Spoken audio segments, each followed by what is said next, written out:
Everybody able to hear okay?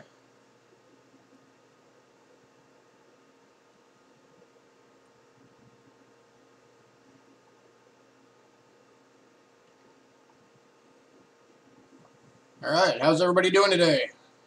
Everybody enjoying day 2 of the seminar?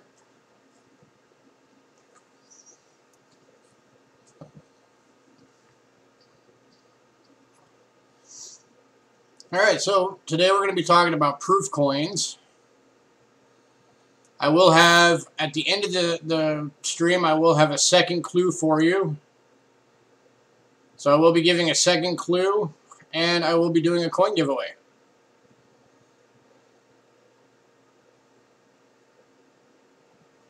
Looks like we got the whole crew in here. Got Ken, Bill, Beth, Tim, Mike Badger, Cointelligence, Lincoln Central. Got everybody.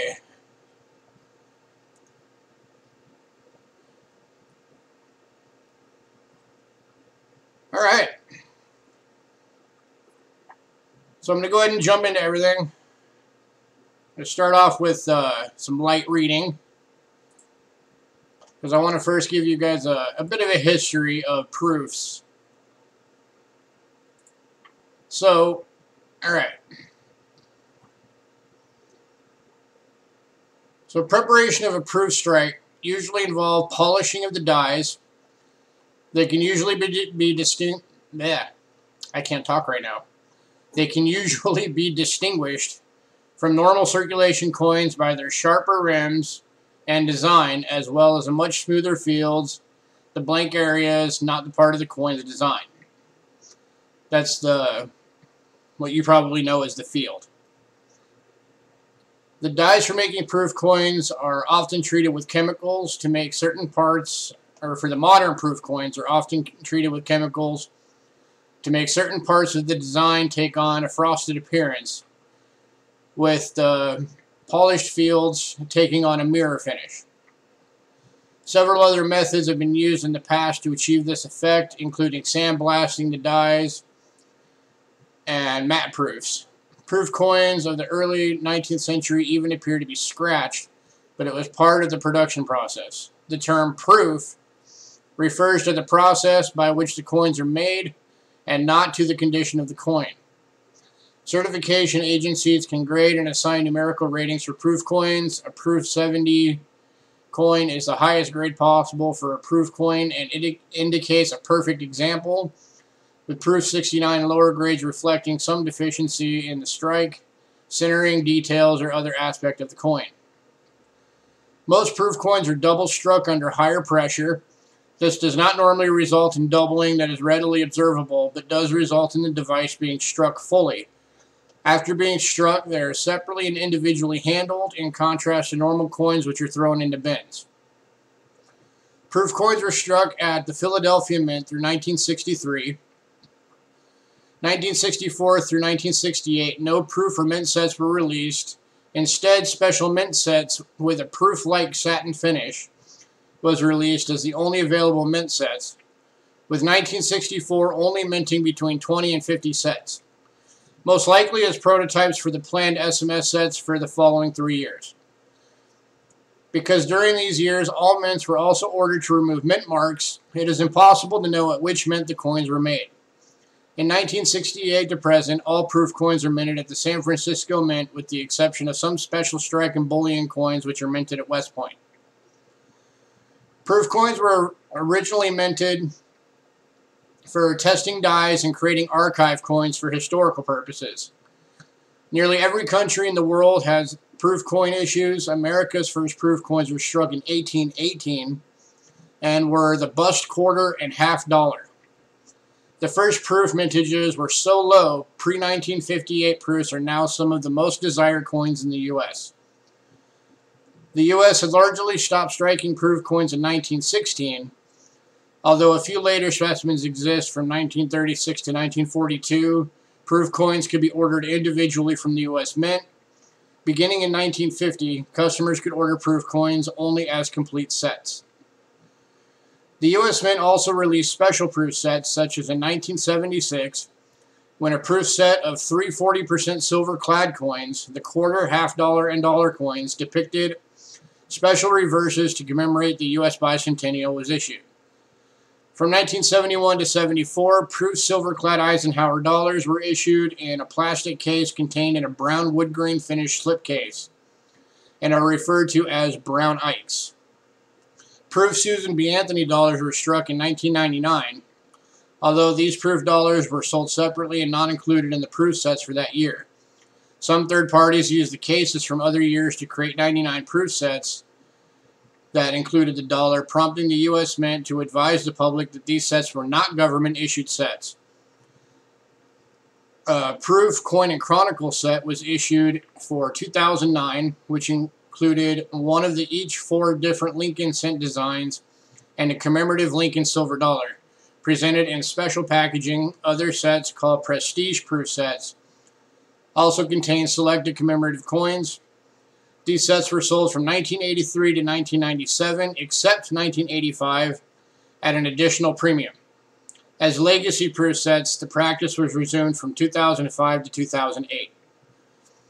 Occasionally, there are errors which escape the inspection process, resulting in some very rare and expensive proof sets. This has happened at least 7 times. Excuse me. 1968, 1970, and 1975, and in the 1983 Prestige set, each with a dime that has no mint mark. A small number of 1971 sets include a nickel with no mint mark. The 1990s saw both regular and Prestige sets include a penny with no mint mark. Not as rare or as expensive are proof sets issued with coin varieties that are less common than those found in other sets issued in that same year. These include the 1960 and 70 sets, both of which are found in either a small date or large date variety, which refers to the size and position of the date on the Lincoln cent.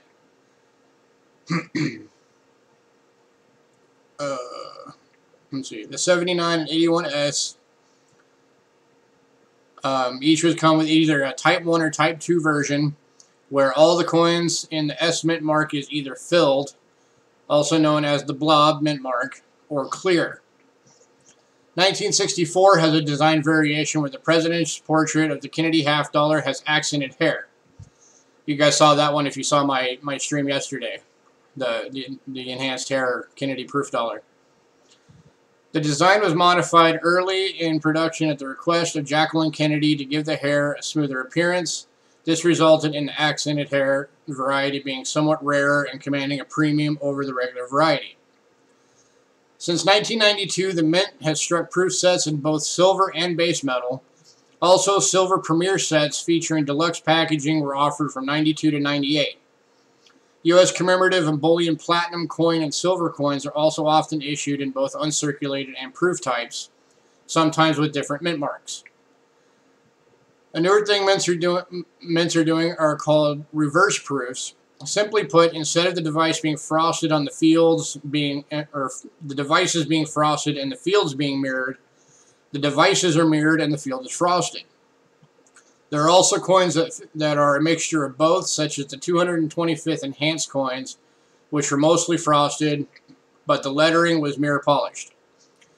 It is also possible to have proof coins with no frosted features. This is because, as the specially prepared die stamp coins, that special preparation wears off and the dies are polished between runs just like business strike coins. This gives proofs 3 classifications: proof cameo, and depending on the company, if it's PCGS, proof deep cameo, if it's NGC, proof ultra cameo, or Annex, proof heavy cameo. The stronger cameo effect, of course, being the most desired of all the proof coins. Okay, so now that we got through the history lesson, let's check out some coins.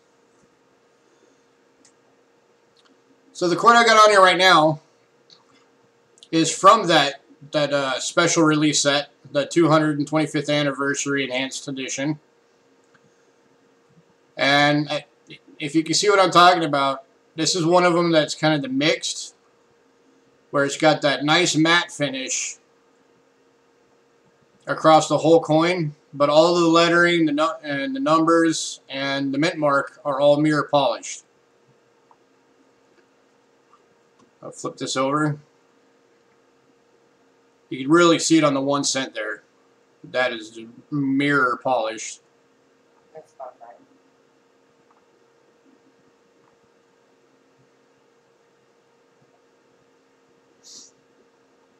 Alright. I'm getting some buffering, so if you guys can hear me, I'm going to restart real fast.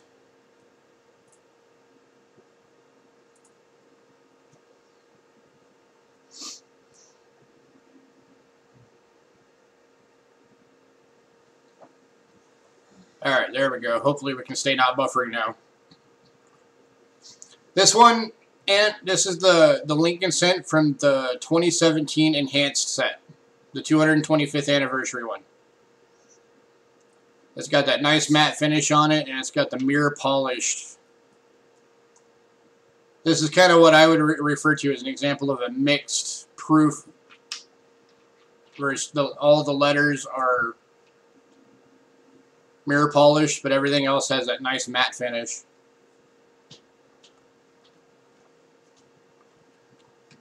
I'm going to show you guys all of the coins from that set in case you haven't seen it. This is the Sacagawea dollar. And again, you can see the lettering has that nice mirror finish like proofs have.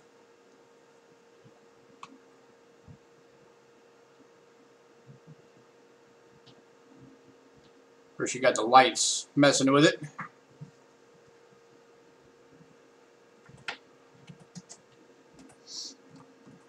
Here's the Kennedy half dollar from that set. My wife is saying hello to everybody in chat. I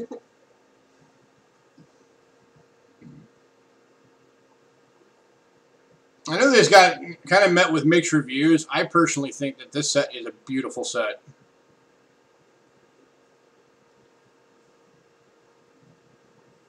You can see all the mirror polish on all the lettering on the outside there.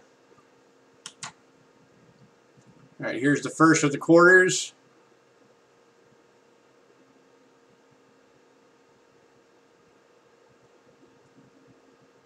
Trying to show it without the LEDs in the way.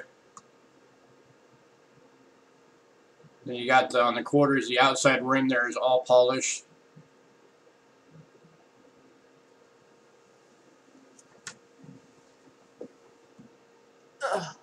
It's the next quarter.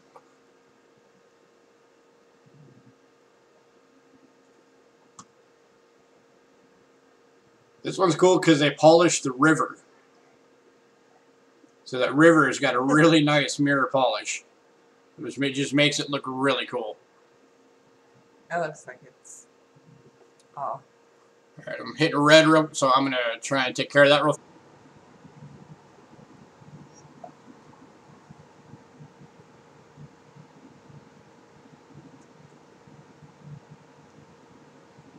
Still red. Right, yeah, I'm still red. Well, try and press on. Hopefully it'll get better.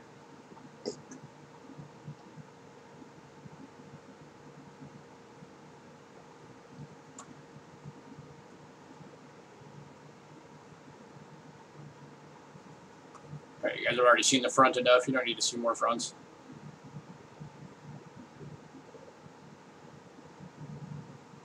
So George Rogers Clark.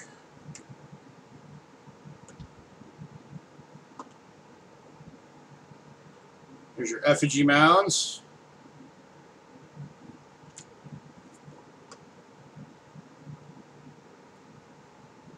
Your Ellis Island.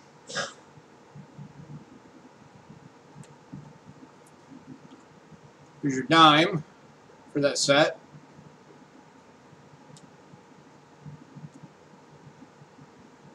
And here's your nickel for that set. Just want to let you guys have a chance to see the whole set in case you haven't seen it. It is a very beautiful set. Now we're going to look at some actual proofs. Alright, so here's an example of a proof that doesn't have cameo. So this was later in the run. This is a wheat cent. And And this is after the dye had been used a lot, so this, you know, the special preparation and the special polishing and all of that was already worn off. So, you know, it's still got that beautiful strong stripe. It just doesn't have the cameo frosting on it.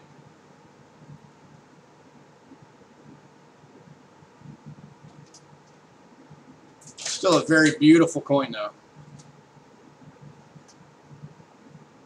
Anybody, if you don't have a weed cent in your collection, you need one. They're beautiful coins. Alright. This would be an example of just a cameo. So it's still got the frosted on Lincoln. It's got a little bit on the lettering, but it's kind of weak.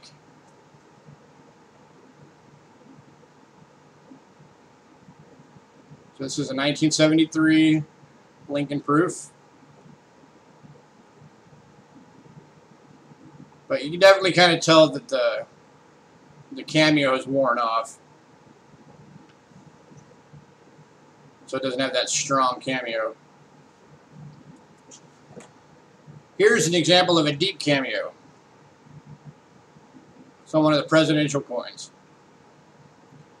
You can always tell deep cameo because you got that great frosted effect, but then over here it looks almost black.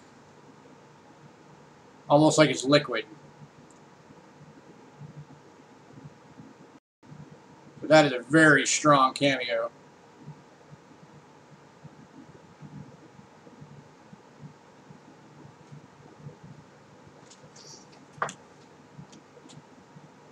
Here we've got a nickel. This one is just proof. This one does not have the cameo.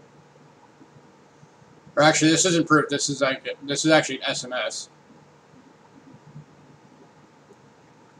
But because we found it in a box, we can't say SMS on it because it would never get graded at it unless for the SMS sets, PCGS has to actually be the ones to take it out, or you can't get it graded and have SMS put on it.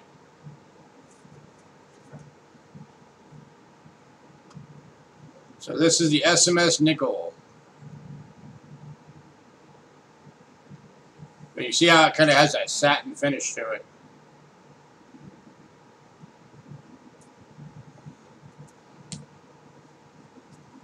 Alright. Now here is a bicentennial quarter proof. This is the 1976. I know that because I took it out of a 1976 proof set. Does that mean it was minted in 1976? Maybe not. Hey Rob, it might have been minted in 1975 and just never got sold until 76, so they just relabel it as a 76. This is the thing about bicentennial coins. You don't actually know. You just know it was made in either 75 or 76. But that is definitely a deep cameo. With the drummer boy right there. This nice frosted drum.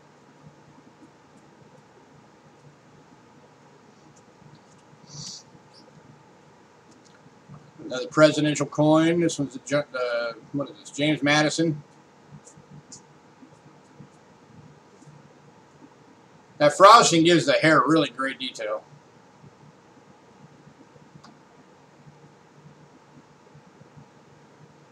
Statue of Liberty.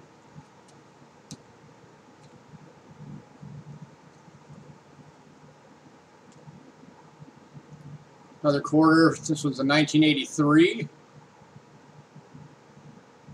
And you can see that,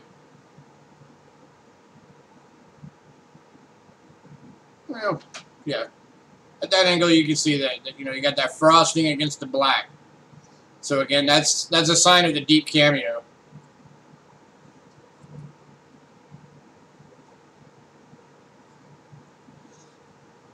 CJ, honestly, I like them both. I think proof coins are beautiful. Every proof coin I've ever seen, I think, is beautiful. And that's why I always say, if you want to put together the best looking set you can,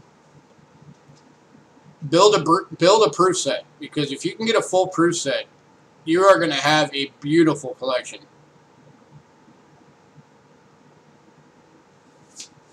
Because just as sheer appearance-wise goes, proof coins are the tippy top. As they should be. They're designed specifically to be that way. Oops, upside down. We got Thomas Jefferson.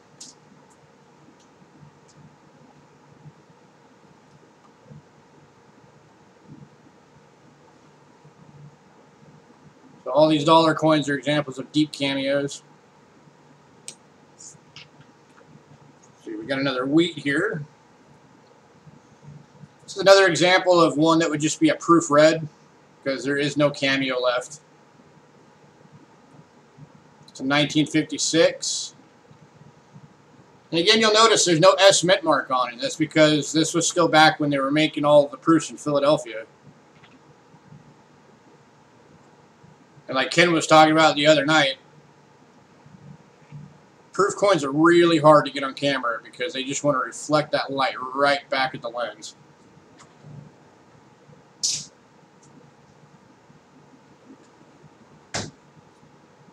Alright, here's a Kennedy. This is the bicentennial Kennedy proof.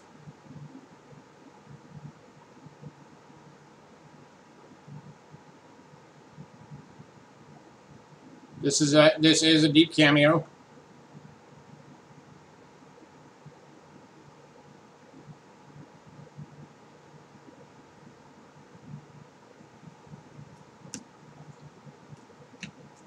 Here's another Kennedy. Same date. This one's got a little bit of toning on it though. Proof coins can get toning just like regular coins. This is an example of that. The frosted features get the toning first. And then very toned on the back. The back's got it all over it. It's kind of hard to catch on the camera. Alright. Catch up on chat real quick.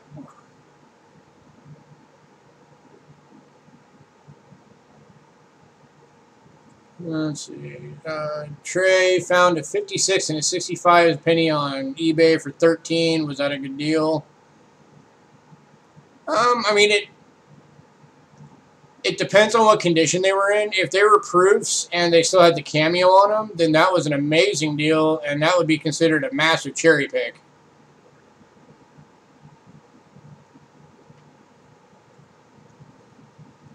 Ant said, toning happens because of the humidity. The bag marks are from the people cracking the sets.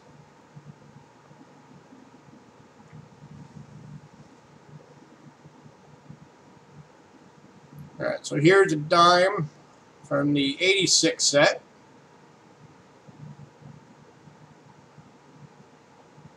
Again, that's definitely a deep cameo.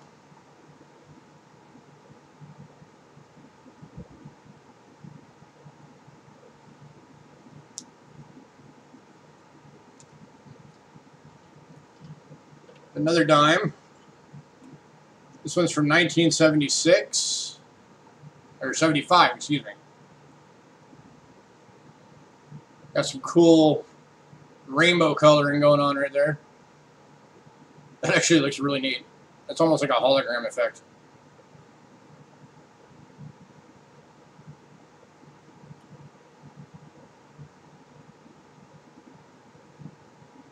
Got it on the back too.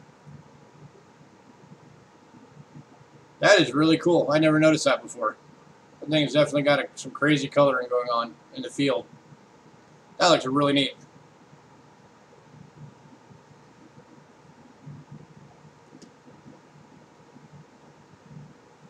Alright. Oh, thanks, Joe. It's good to have you on. We got the 99 Lincoln Proof.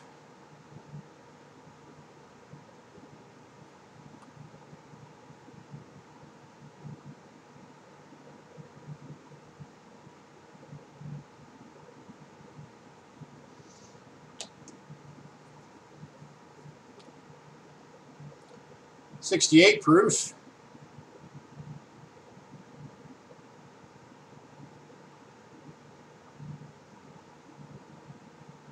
It's an example of another one that doesn't have the cameo on it. So this would be graded as a proof red.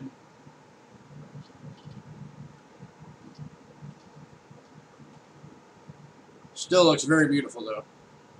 Nice and sharp and crisp. Alright, here we've got a 62. This is very mirror finished, so it's kind of hard to get it clear without the light flashing the camera.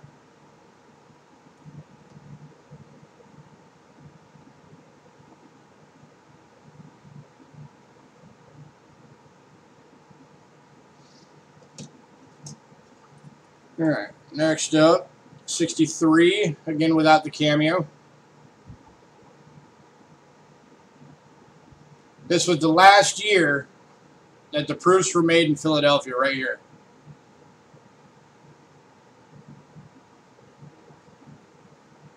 The next proof coins after these were made in San Francisco in 1968.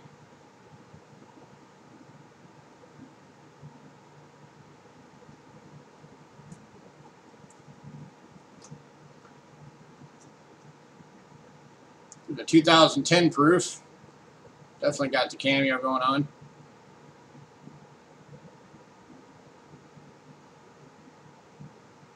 This one actually came this way. It's in a 2x2 in a capsule.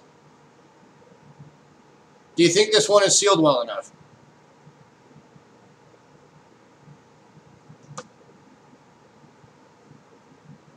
There's what that proof shield looks like.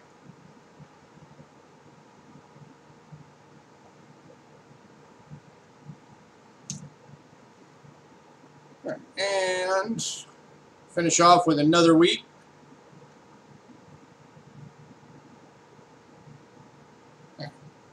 Try and reset again real fast.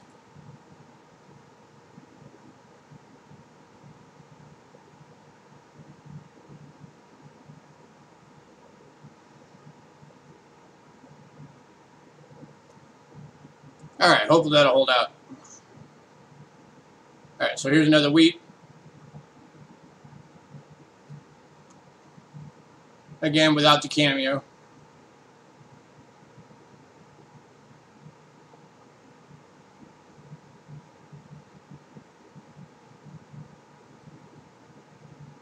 Alright, so these are all examples of proof coins. I've got one more I want to show you. This is kind of a special one my wife and I just recently found a few days ago. It is not from America. I have to be very careful with it because you're about to see an example of a perfect coin. This is a Proof 70 Deep Cam.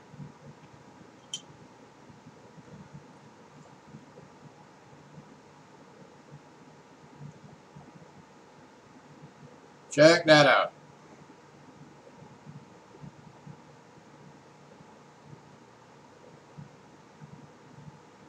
Can anybody guess, just looking at the bird, where this coin's from?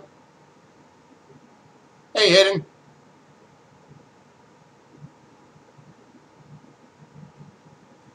I'm being very careful not to touch the edges, or touch anything but the edges. Where do you guys think this is from?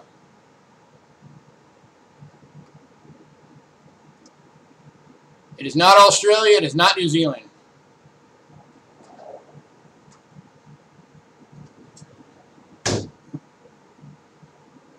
Island nations, you're getting closer. Not Bahamas. Alright, let me flip it over.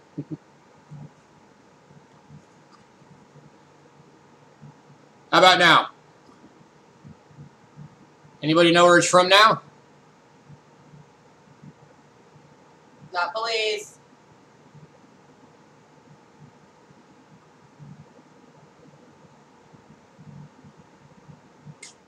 Nope.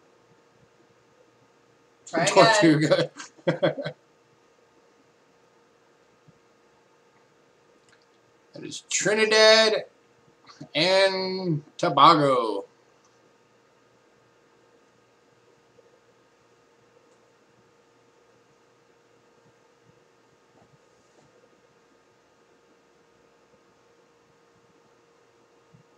So this is an example of a Trinidad and Tobago proof from 1973. And with how beautiful this coin is, I can only imagine that it's been encapsulated the entire time. Because this thing is beautiful.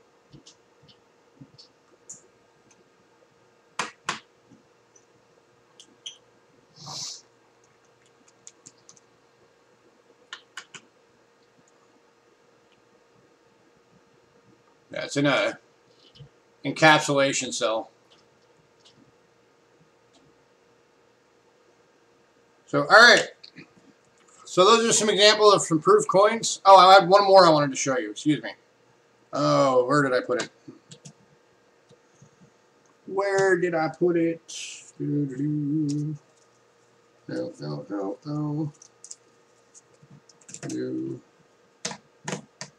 No. Ah, there it is. I'm going to show you one more. Because this one is one you may not see too often, because this is the one, Beth, if you're out there, this is the one I was telling you about that's actually going to be in our auction tomorrow.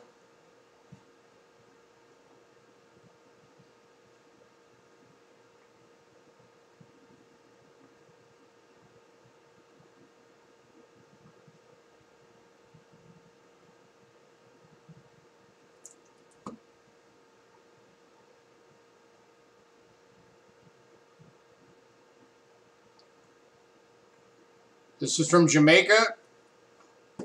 This was a special strike coin that they made, and there were only 603 of these ever made.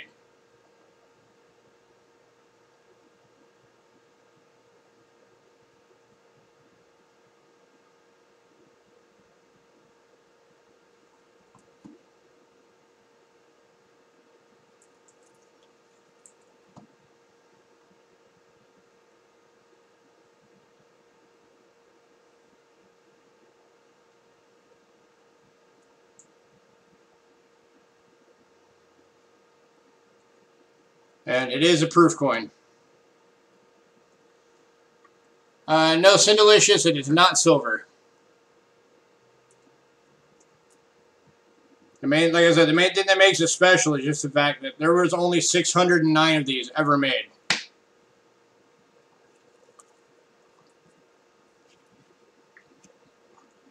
So, alright. Now then.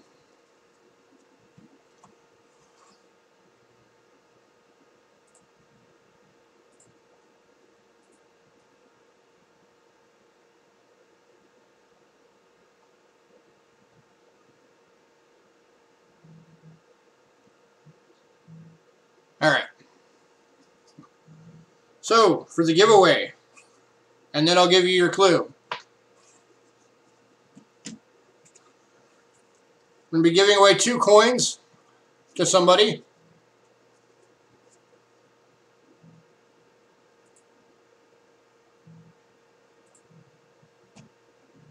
Okay, why did I just stop? Okay, YouTube's freaking out.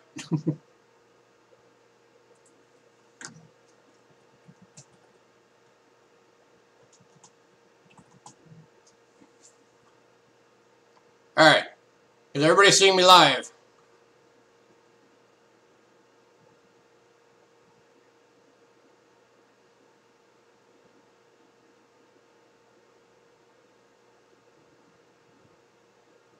Okay.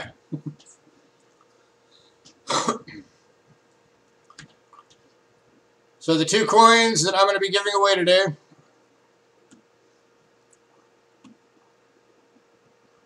are the 1975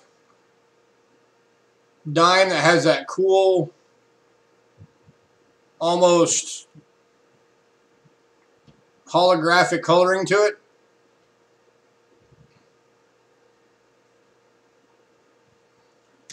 And because everybody should have one in their set, I'm going to do the 1956 wheat proof.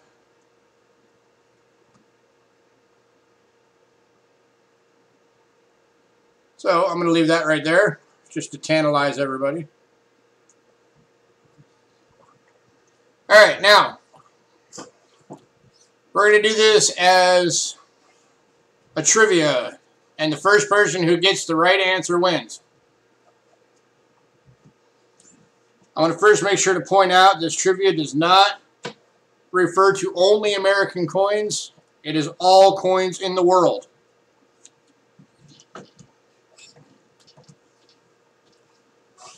So I'm going to put it in chat too, just in case I stunt out when I ask it.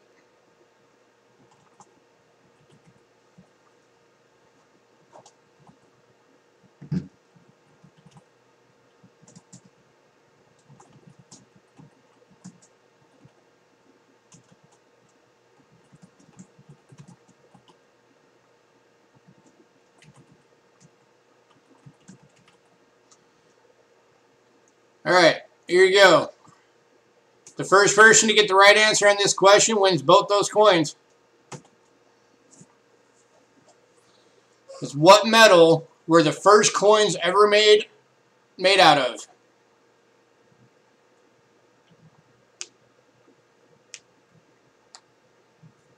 Ant got it.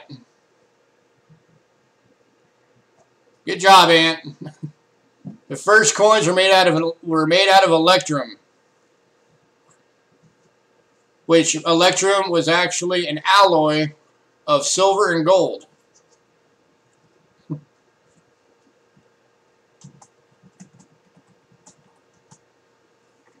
All right, Ant, make sure that you email me your shipping information.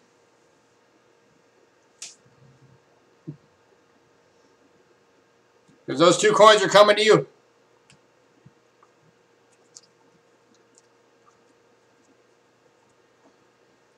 So email me at cheapskatecoins@gmail.com.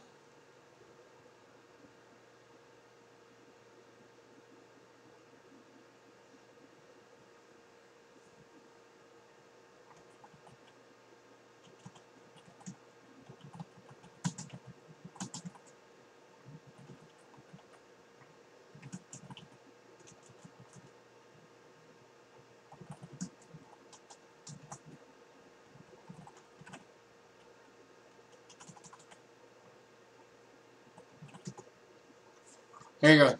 There's the email. All right, who wants their clue for this stream?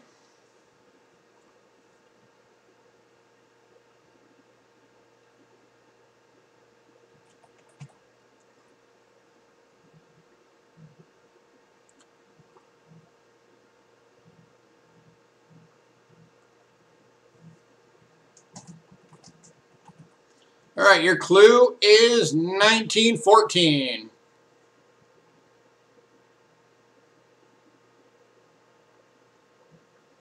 Yeah, I agree with you, Hidden. I have no idea where all these dates are leading. None whatsoever.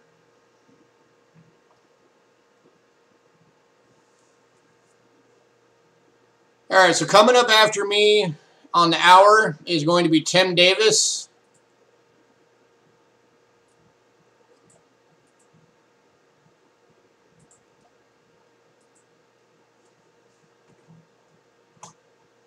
Here's the link to his YouTube channel, and he'll be coming on in 20 minutes.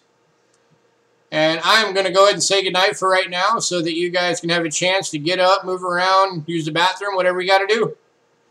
So everybody, I hope you're really enjoying this seminar weekend. We're going to be doing it again in, I think, 3 months? We're going to be doing the winter one. So hopefully it'll be even better than this one. I know I've been really enjoying it. I've seen every stream. I've seen all of them live except for one, and that was Risers on the first day, and that's just because I wasn't awake yet. But I went back and watched it. So I hope all of you are having a good time. I hope you're learning a lot. I hope you're making new friends. And I will see you guys at the next stream. Have a good night, everyone. Oh, and remember, give it a thumbs up. Subscribe to my channel. We're almost at 300. At 500, we're doing a huge giveaway. I do auctions every Monday night, so come check that out. That's at 4 p.m. 4 p.m. Pacific time is when I start. So come check that out. And make sure that you guys sub to everybody else because it really helps the community out and it supports the community. So everybody sub to everybody.